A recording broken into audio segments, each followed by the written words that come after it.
Hey everybody, thanks for tuning in for another Cruise with Smooth.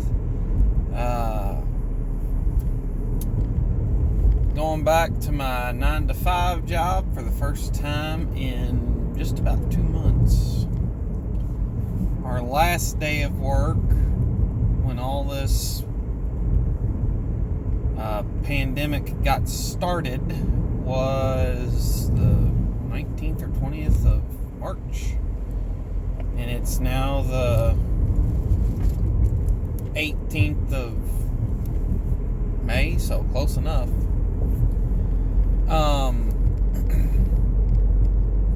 Hope y'all are doing okay out there. Just staying safe, taking care of yourselves. It's gonna be nice to feel useful, but I'm definitely not looking forward to wearing masks for the duration of my shift at work. Work in a factory, no air conditioning, just fans, and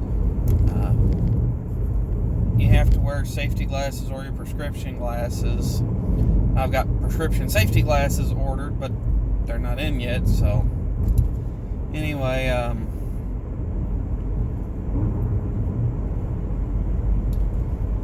could be interesting. Honking at a neighbor. Buddy of mine's already back at work. He works day shift, I work night shift. And he said they're having all sorts of issues. So, could be an interesting day. Didn't really have a topic to discuss, but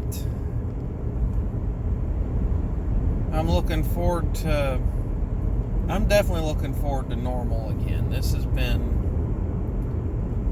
very trying for me to deal with. I don't do good staying at home. Shortly after my wife and I got together and got married, I ended up unemployed briefly. I think I was unemployed for a month and a half or so. And I was going stir crazy, stuck at home.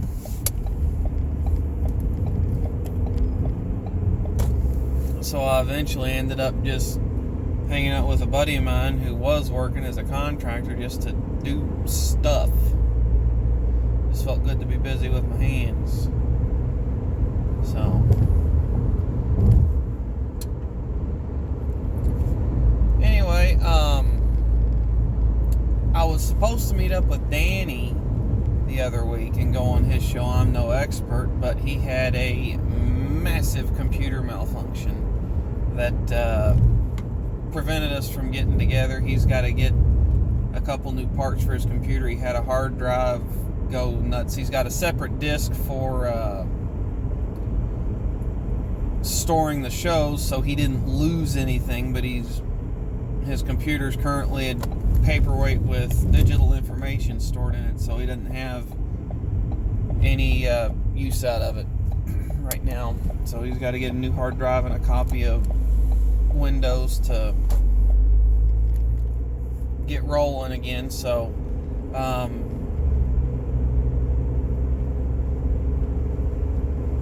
hoping to be going back up there, hoping that he can get situated soon. We were trying to do a show on, have him on Cruise with Smooth, but it just didn't work out the way that we were hoping. So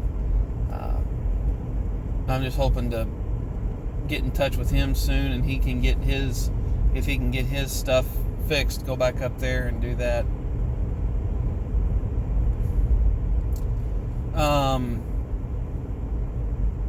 So one of the things that's been weighing on me a little bit is, okay, and you can make arguments for or against this, but I'm just going to talk about the legalities of it.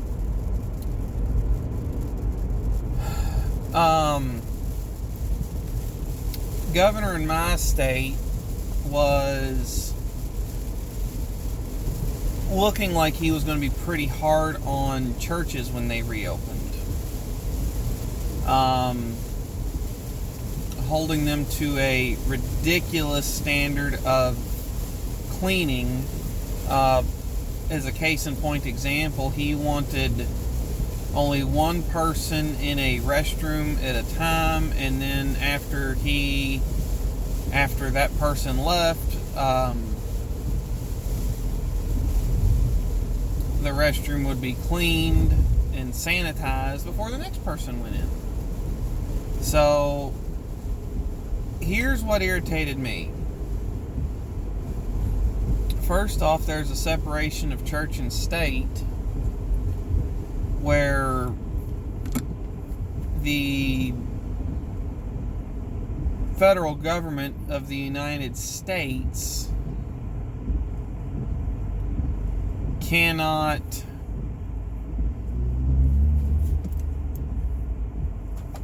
regulate churches, but they were threatening to close churches down and things like that. A lot of churches just did. They didn't have to be told by the state to close. They just did. But anyway, what really irritated me is that they had set separate standards for churches when they had no legal basis to do so, and that was found that's not me. That's state supreme courts in numerous states.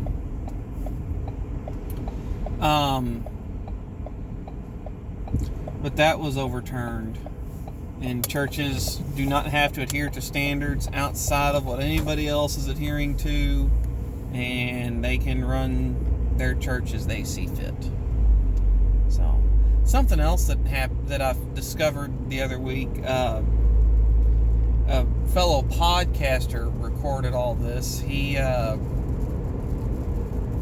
does a lot more. Has a lot more time for research than I do.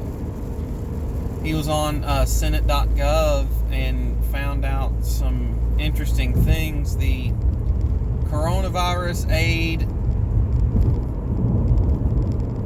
response and whatever CARES Act. The first reports of coronavirus coming out of China were in January of this year, 2020. The first reports of human-to-human transmission were late January, early February, and the United States shutdown started in March, with the act being passed into March, start of April. All that stuff that everybody kind of knew from keeping tabs on the news, but everything that goes on in Congress is public record. So, would anyone care to take a stab at when the coronavirus aid and response package was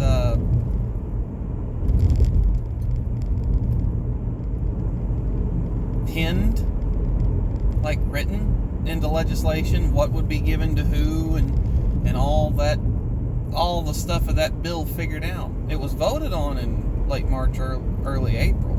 But would anyone care to guess when it was written? You're wrong.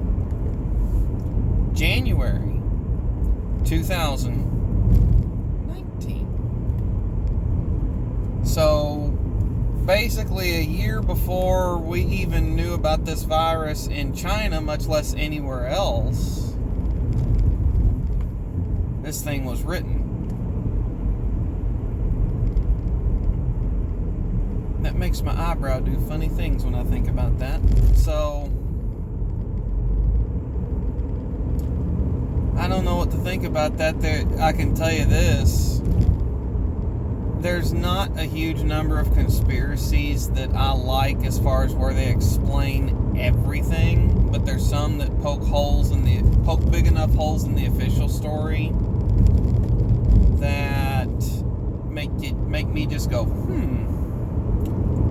that one definitely does it.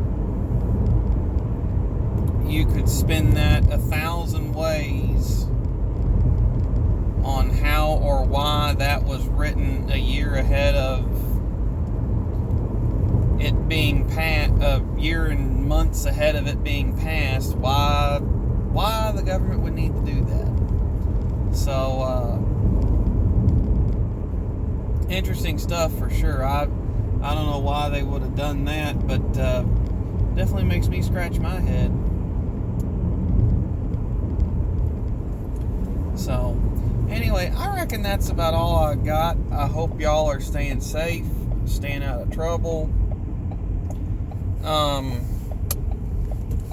Thanks for tuning in for another cruise with Smooth, and I'll catch y'all next time.